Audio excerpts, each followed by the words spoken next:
Before we get into today's video, I do want to let you guys know that this video is for entertainment purposes only. Please remember to be kind to everybody, everywhere, in your everyday life, in your home, in the grocery store, and especially in the comment section down below. Please do not show hate to anybody, anywhere.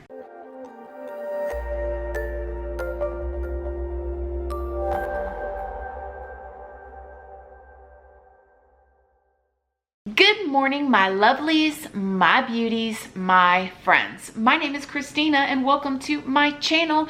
If you're new here, thank you so much for clicking on this video. I really hope that you will subscribe, stick around, take a chance on hearing some things that I have to say. And if you are a returning subscriber, y'all already know, y'all are my babies. So good morning, good morning, good morning. How is everybody doing today? I hope you are all having an amazing day. So in today's video, I have another story time for you. This story is quite wild. Y'all may have heard it before, but this is gonna have a little twist on it. And I'm gonna tell you guys the whole entire story, and then I'm gonna tell y'all what I do not believe and what I don't agree with. Because there's a lot of this story that I don't believe. So if you've heard it before, make sure you stick around to the end so you can find out what I don't believe and why I don't believe it. But this is all for entertainment purposes only, just so you guys know.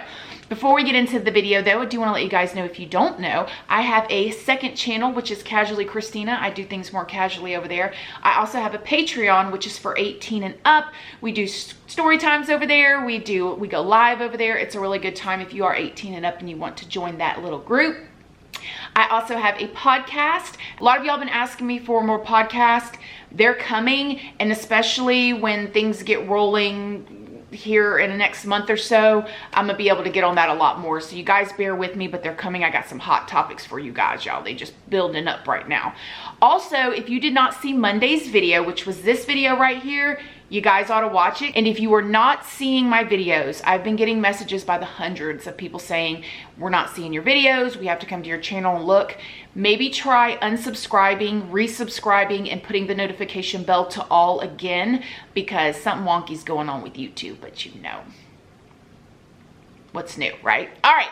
So let's get into this story. This story takes place back in the 1970s. And it starts with a young girl named Colleen. She was 20 years old, living at home, loved her family. She had a great family, really close relationship with her dad and her mom, and just a really sweet young girl. Lived kind of a sheltered life, but she was happy. It was her friend's birthday. Now, she lived in Oregon and she wanted to go visit her friend for her birthday in California. So she decides, I'm gonna go. I'm 20 years old. I'm gonna drive to Cali and see my girl. She gets all of her stuff together. She goes into her car. She tries to start her car and her car won't start. She's like, dang, what am I gonna do? So she says, you know what? I'll just hitchhike. Now, before you freak out, back in the 60s and 70s and way back in the day, people hitchhiked everywhere. Like, it was a normal thing that people would do. Now, this was a 400-mile hitchhike, but she was about it. She was cool. She's young, 20 years old, no kids, no super big responsibilities. She figured she'd do it. So she got her bags and she started walking. Well, she started walking. She hitched a couple rides with a couple truckers. They would take her so far in that direction where they had to go. They'd drop her off, whatever. And she got this last ride from this trucker. He lets her off on this off-ramp. She walks up the off-ramp, off the side, and she sticks her thumb out waiting for her next ride. The next thing you know, this car pulls up. It's got 5 guys in it. They're like, hey, we're gonna give you a ride, jump on in. And she's looking at them and she's like, you know, I don't know. She's thinking like, I'm 20 years old, I'm a woman, I don't think it'd be a great idea for me just to jump in a car with 5 guys that I don't know. So she tells them, never mind, and they leave. She continues to walk in that direction, and the next thing you know, another car pulls over. And in this car was a family. It was a husband driving and a wife in the passenger seat and a baby. And she thought, like, what could be more safe than this, right? So she hops into the back seat. She tells them thank you. She throws her stuff in the back of the car and they drive off. She says as they were driving, she started kind of getting a little creepy vibe because the husband kept looking at her, like staring at her through the rearview mirror. She just kept looking up and making eye contact with him. He had like glasses on and just didn't seem like overly confident. And so she was a little creeped out, but she was just like, okay, you know, whatever. So they continue to drive and they pull over and they stop at this convenience store. She gets out to go to the bathroom. They're getting gas. And she goes into the bathroom and she has this pit in her stomach and something just tells her, jump out of the window run away, and never look back.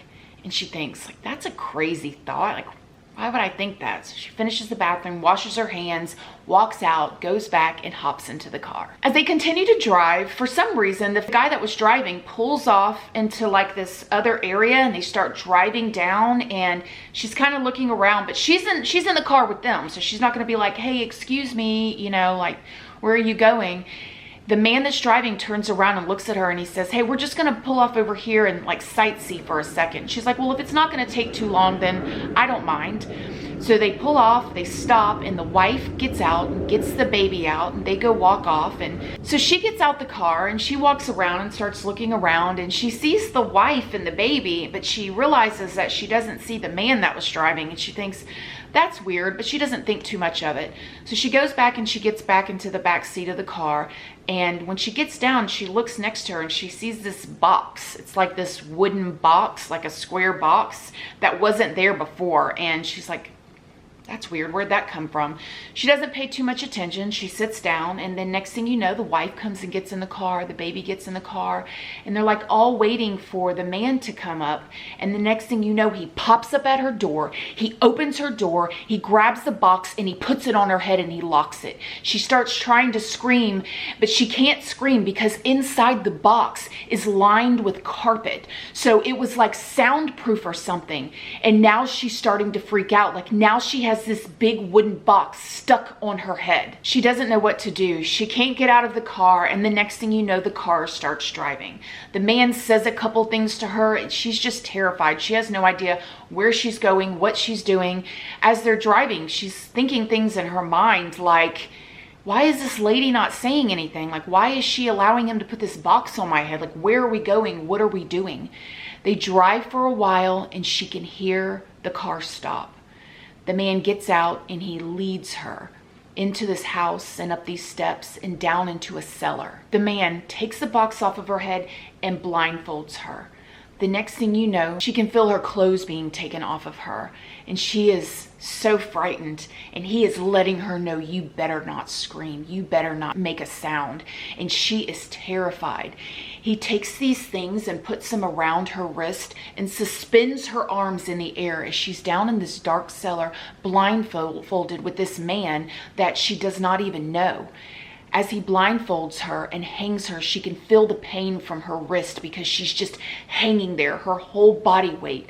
She's 20 years old. She is scared to death. The next thing you know, she feels a sharp crack on her back and a crack on her legs and a crack on the bottom of her legs as he's whipping her. She's trying not to scream as she's hanging blindfolded. She can hear these noises and she knows what it is. It's the husband and wife being intimate. Right there, down in the cellar, next to her as she's in pain. And she just doesn't know what to think. She doesn't know whether to scream or what. He's already told her if she screams that he'll hurt her. So she hangs there. When the couple finish being intimate, he comes over and he releases her hands and he puts her in another box, a coffin-shaped box. For the next 3 months, she spends the majority of her time in that coffin-shaped box. The only time this man allows her out is to suspend her, hit her, give her a little bit of food and drink, and then back into the box she goes. At this point, she's gone for 3 months. Colleen's family's looking for her everywhere. They don't know where she went. Her father actually said in an interview that way back then it was really big where kids or people were disappearing into like these organizations and stuff, like the 4-letter C word, you know, rhymes with like bolt, but starts with a C, that word. And so he thought that maybe she had joined that, and they were so upset and they just did not know where their daughter had went. As time went on, Colleen started to learn more about this family. The man's name was Cameron and the woman's name was Janice. After months of having the same routine, Colleen being taken out of the box by Cameron, suspended by her arms, whipped, fed a little bit of, drink and water. Sometimes the wife, Janice, would come down and like bite her in the side or something like that, something just really bizarre. And then he would put her right back in the box. Eventually, Cameron came down into the cellar one day, got her out of the box, and gave her a contract to sign. In this contract, Colleen was to agree to be his grave with an S. okay? Sorry, you guys, I gotta do the best I can here. His grave with an S. And he started telling her about this organization called The Company. He said the Company was a huge organization that specialized in grave trading, and that they were watching the house, and they knew all about her. They knew about her whole family, and that if she ever tried to run, leave, scream, or anything, they would come after her. The Company would, and the Company would go after her family. And she didn't know what to do. She didn't want to be in this box forever. She was trying to build some sort of trust, so she signed this contract. She was terrified. I mean, this company that is like this huge organization that's watching everybody, her family, him, the house, like, what else is she gonna do? Cameron started teaching Colleen new ways to live. Colleen would come out of the box during the day and do all of the housework for Janice. She would do all the cleaning and sometimes the cooking. And anytime Cameron came in from work or anything and yelled, "Attention!" Colleen was to immediately strip off of her clothes, go over to the doorway and put her arms up in the air like this and say, "Yes, sir." And he would whip her every single time. Cameron eventually told Colleen that Janice, his wife, was a former grave, and that Cameron had saved her from the company by marrying her because she tried to run away. I mean, they had Colleen just completely engulfed into this story of the company and turning this young girl into his house grave, if you know what I mean. Now, you might be wondering why the wife, Janice, allowed this to go on like this. Well, according to the tale, Cameron had all of these like weird, sick fantasies. He actually was turned on by seeing another person in pain, by seeing their fear. Not necessarily the pain itself, but the fear that's in a woman's eyes once the pain is inflicted. That's what he got off on. So he had all these fantasies. And for the longest of time, his wife, Janice, had to supply his need. So they talked for a while and they agreed that he could go off and pick him up another person to take her place in that area. But it depended on one thing. Cameron could not be intimate with the other woman. The other woman could only do all of the other stuff. Take the pain, take the torture, and clean the house and do stuff like that. So they agreed. 9 months in, Cameron's wife, Janice, started looking at how much time they were spending together. How much time Cameron was spending with Colleen, who he had named Kay. He took her name Colleen from her and said that her name would be Kay now. So Janice wanted to test her husband. She told her husband, Cameron, that he could sleep with Kay if he wanted to. She really didn't think he was going to do it. But she wanted to test him. And you know what he did? As soon as those words got out of her mouth, he stomped down to the cellar, pulled her out of the box, and slept with her against her will right there. Janice was so hurt. She was so disappointed in him, but she had given him permission, so what else could she do at that point? Over a year later, Colleen, who has now been renamed Kay, that has been living in this box, over a year later, Cameron and Janice bought an acre of land and a new piece of property. And on that land was a trailer. So they got everything together and moved to this trailer. Now this trailer did not have a cellar to keep Kay in. But in their bedroom, they had a big giant waterbed. So under the waterbed, Cameron built a box for Colleen or Kay to crawl into. So for years, Colleen lived the majority of her life in this little tiny crawl space in a box under the bed. Now, could you imagine?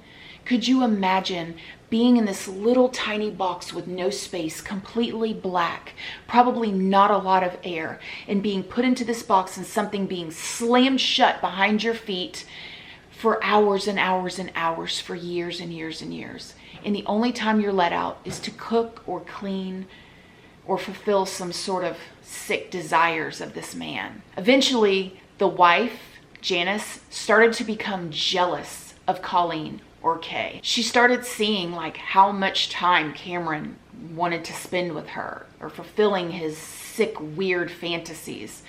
And, you know, Colleen said that she always knew that the wife did not like her. She could feel it. And she knew that Janice did not even like her being there. She didn't understand why she kept going along with it. She knew she didn't like her, didn't want her there, didn't want her in her house, didn't want her around her husband, but yet they made her stay. In 1980, after 2.5 years of Colleen being in this family, living in this box and going through all of this stuff, Cameron came to her and said, I'm going to give you a Christmas present. And Cameron told her he was going to allow her to call home and talk to her family.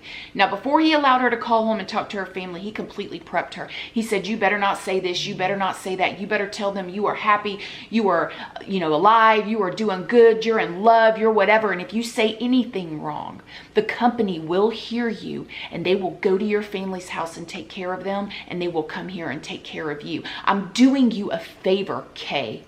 I'm giving you a Christmas gift. Don't mess it up. She was so excited she was going to get to hear her family's voice. She knew she wouldn't mess it up at all. So he dials up the phone, he hands it to her, and she says, hello. She talks to her dad, she talks to her mom, and they were so excited to hear from her. Reports are that she was so vague, and they said that she did not sound like Colleen. They were happy to hear from her and know that she was alive, but she just didn't sound like the same young lady that they lost 2.5 years ago. But they didn't want to push and they didn't want to pry because they were scared they would never talk to her again. As Colleen, or Kay, continued to build up trust between her and Cameron and showing Cameron that she believed in the company and she wasn't going to leave and she wasn't going to mess anything up and she would be a good girl and she would do all the cleaning and all the cooking and anything they needed and she would sleep in the box, Cameron started thinking, I'll let her go jogging. So he started to let her do things like go jogging. She eventually was able to talk him into getting a job. So now Colleen is working at this hotel during the day so she can bring all of her money back to Cameron and then sleep in the box at nighttime. But for Cameron, this was all part of control. It wasn't about him doing anything nice for her. He really got off on the fact that he could control her mind so much that she could even leave and go to work and wouldn't even call her family because she believed that the company was watching her. And he loved that. In 1981, Cameron came to Colleen and said, the company has approved for you to have a visit with your family. Colleen was about to lose her mind. She was so excited. You mean I get to see my family? Like, I'm so excited. But he said, don't get too excited. I'm going to take you there, but you have to follow all of these rules. So while they got into the car to drive over there, the whole entire time, Cameron was prepping Colleen of what to say. You need to tell them I'm your fiance. You're in love. You're this. Don't tell them where you live. Don't tell them about anything because the company is watching. The company has their phone taps there. The company can hear everything that's going on in there. And if you say one wrong thing, they are going to bust in the house and destroy your whole entire family.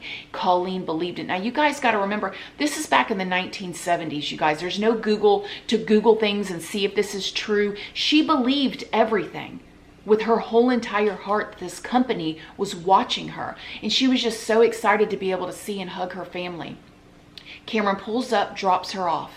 He comes back in a couple hours and he walks in and the family meets him and they believe that this is the guy that she's in love with. They get a weird vibe from him because he was really standoffish. And they said to Cameron, hey, where do you live? And Cameron said, we're in the middle of moving. We'll call you and give you the address when we get, it all figured out, which of course that day never came. And as they got ready to leave, Colleen's mom said, hey, let me get a picture of you two. And she took this picture right here. And then Colleen got into the car and drove off. Colleen was so sad. Just seeing her family, seeing her dad and her cousins and her brothers and sisters, and just reminded her of like everything she was missing in life. But she had to do the right thing for the company to save her family's life, right? When she got back to the trailer, for the next 3 years, she spent the most of her time in that box. It's like it got 10 times worse because she went and visited her family. We now know that's because Cameron had to teach her a lesson. He didn't want her getting too comfortable with getting out and seeing her family and working and all of that. So again, for the next 3 years, she spent the majority of her life in that box under that waterbed, listening to the sounds of the baby playing, listening to the husband and wife on top of the waterbed being intimate, knowing she's underneath in the dark, stifling air, listening to them argue, listening to them love each other, listening to the music that the wife played. but she was just in that box for 3 long years. He would allow her out to use a bedpan and to get whipped, but that's it. Back into the box. Eventually, Cameron came to his wife and said, I want to build a dungeon. I want to build a dungeon and I want more graves. I want more women. So he started having Colleen come out of this box after that 3 years I was telling you guys about, and helping him build a like shed outside that he was going to turn into a dungeon. He wanted more power. He wanted power over more women. He wanted it all. Eventually, as time started going on and Colleen was spending so much time with Cameron helping him build this new shed outside, Janice started to getting jealous again. She started realizing how much time this other woman was spending with her husband. She was sharing her husband with another woman, and now he wanted more. And during this time, Cameron was being intimate with Colleen every other day. He would be intimate with his wife one day, Colleen the next. And when I say intimate with Colleen, it wasn't willing. It was against her will, but this was her life now. So she's working in the hotel, helping build the dungeon, and back into the box under the bed. Now at this point, the story goes, Janice started seeing Colleen as a human being at this point. And she went to her church and spoke to her pastor.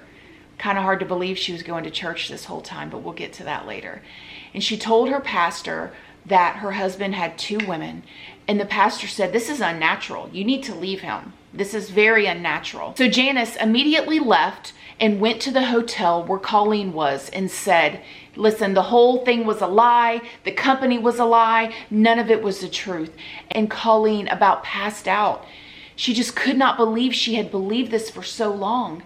At this point, she had been living with these people for over 7 years. She thanked her for telling her. She called and got her a bus ticket. She called her family and she got ready to go to the bus station to go home. Right before the bus got there though, she couldn't help herself. She got on the payphone and she called Cameron and she told him she knew everything and that she was leaving and she was never coming back. And she said Cameron cried and cried and she just hung up on the phone and got on that bus and went home to her family.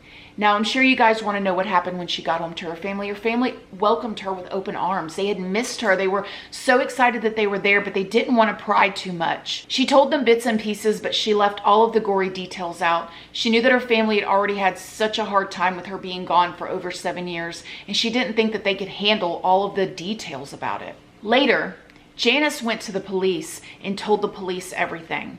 Now the police were, now you got to remember, this is back in the 1970s, okay? A lot of this stuff wasn't reported like that. You know, you don't have Facebook. It's got the media and all these different stories going across. It was different.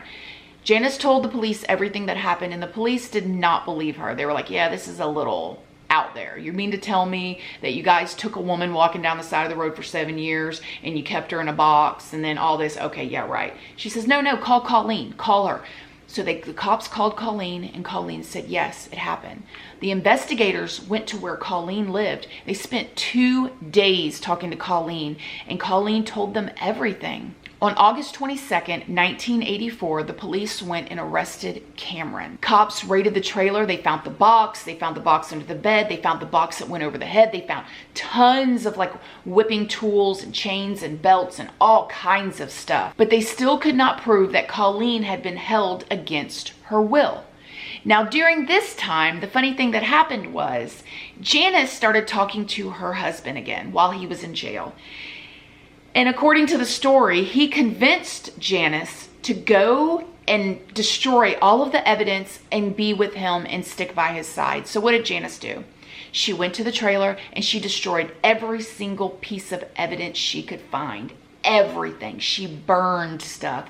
She burned pictures. She destroyed boxes. She burned whips, and she was standing by her man. After hearing Colleen's 2-day testimony, the cops weren't ready to give up just yet. They had to prove this. So they went in and they raided the trailer again. But unfortunately, everything was gone. It was destroyed. Like, how are they going to prove this now? Well, one of the detectives found a magazine, and when he flipped open the magazine, a photo negative fell out. He looked down, he sees his photo negative, he holds it up, he can't really tell what it is, he takes it back to the police station. When they found this photo negative and they blew it up, guess what it was? It was a photo negative, which was a picture taken of the contract. Bingo. They had it right there. They had the full contract of the company where they had Colleen sign it, and they held her against her will. Cameron was indicted and trial went on. Now, during the trial, they said that Colleen testified so calmly. She didn't seem like she was out for revenge. She was literally just telling the truth of everything that happened. Detectives even said that it was kind of strange that sometimes when the lawyers would ask her a question, Colleen would look confused, like she didn't even realize why she did some of the things that she did. And as trial continued to go on, Cameron was found guilty. Now, I'm sure you guys want to know what happened to Janice. Janice testified against her husband in order to have immunity. Now, when they researched more into Janice, the story goes, Janice grew up in a very, very sheltered life, wasn't allowed to date boys, wasn't allowed to be with boys. Well, when she met Cameron, when she was younger, he was a master manipulator. He manipulated Janice's dad to be able to let him take her on a date. And their very first date, which is the first date Janice had ever had, he tied her up and he whipped her. Now, according to the story and the detectives, Janice did not know that this was not normal. She thought that this was normal. She thought this was a normal relationship because she really didn't have anything else to compare it to. So according to the detectives, why they let her loose was that she was manipulated by him too, and she was a victim. I think it's important to know that at the end, Cameron did admit everything that he did, but then he tried to switch it and say that Colleen wanted it, that she was completely compliant with everything, but the jury didn't buy it, and that's why they found him guilty. He got sentenced to 104 years in prison, and he's up for parole in 2022. Yes, in 2022. Colleen has rebuilt her life now. Thank God. She is okay and happy, although she still has very, very vivid memories. Janice has disappeared off the face of the earth. Now, I'm sure you guys want to know what I think about this. I'm sure y'all want to know what I think is true and what I don't think is true. Everything that I don't think is true has to do with the wife, Janice. I cannot believe she got off. She should not have gotten off. I don't care. I don't care if she's the one that went and admitted it. I don't care if she testified against him. She still should have got some time. She sat there and played the victim. Now, don't get me wrong. I do know that there's like a Stockholm syndrome and stuff, but you cannot tell me that for 7 years she did not know that she wasn't doing something wrong. Okay, this is not a story of a situation of like a maybe a woman that gets with a man who is selling substances because he's got 5 kids and a sick mother that he's taking care of, and you know his excuse for selling substances is because he has to pay for his mom's treatments or she's gonna die, and she believes, oh my gosh, this is the best way to do it. Like, okay, not saying that that's right, but I can see how somebody can get confused. You literally took a woman from the side of the road and kept her in a box for 7 years. Beat her and did all of this stuff, and then you're going to say that you didn't know? No, you want to know what I believe happened? I believe it started off like that. Janice I think she was so insecure that she wanted this man to be her husband. She's done had a baby with this man, okay? And that she did not want to be alone so bad, and she didn't want to be whipped anymore, that she allowed him to go and get another woman, okay? Then I think she got jealous of her. That's what I think. And I think the reason why she went and told her pastor, not is because like Janice said, oh, I started to see her as a human. I don't believe that. I believe she was jealous of her and she was looking for a way to get rid of her. You want to know what makes me believe that even more? Because once she went to you're going to want to know why, okay, she went to the police. This is all my opinion. This is what I think, okay? I think that Janice got jealous of her, went and told her, right? Told the pastor. Pastor said this is unnatural. So she knew it was unnatural. She just wanted somebody else to tell her that so she could feel better. You're not going to tell me that you're going to church every Sunday and you don't know that you have a woman in a box for 7 years, and that's wrong, okay? That you needed a pastor to tell you that. I think then she went and told then she went and told Colleen. And then I think she was scared that Colleen was going to tell the police. So she went to the police to get herself out of trouble. Okay. And then when they went and arrested him, she wanted her man back because she had her man right where she wanted him, away from any other woman. She had him in jail.